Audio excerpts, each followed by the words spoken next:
తెలుగుదేశం కేంద్ర కార్యాలయానికి చేరుకున్న మంత్రి లోకేష్ కు నేతల నుంచి అభినందనలు వెల్లువెత్తాయి. యువగళం పాదయాత్ర ప్రారంభించే నేటికి 3 ఏళ్లైన సందర్భంగా నేతలు పెద్ద ఎత్తున శుభాకాంక్షలు తెలిపారు.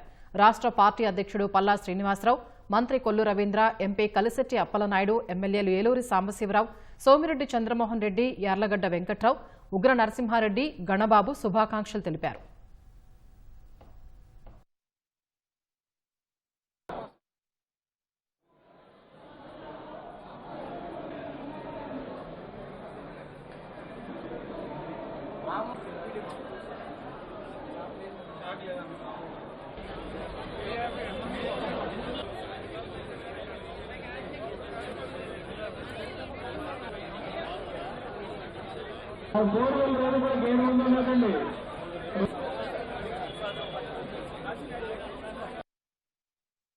యువ నాయకుడు నారా లోకేష్ గారు ఆనాడు జగన్మోహన్ రెడ్డి పాలనలో అరాచకాలు, ఈ రాష్ట్రంలో దోపిడీ మీద యువత కోసం యువగళం పాదయాత్ర ప్రారంభించి ఈ రోజుకి 3 సంవత్సరాలు అవుతోంది. మరి ఆ రోజు అనేక కష్టాలు, ఇబ్బందులు ఆయన వ్యక్తిగతంగా కూడా హననం చేసినా కూడా లెక్క చేయకుండా ఈ రాష్ట్రం కోసం, ఈ రాష్ట్ర యువత కోసం యువగళం పాదయాత్ర చేయడం జరిగింది. ఇవాళ కూటమి ప్రభుత్వం దాదాపు 94% అంటే 175కు 164 సీట్లు సాధించిందంటే దాంట్లో కీలక పాత్ర లోకేష్ గారి పాత్ర ఉంది.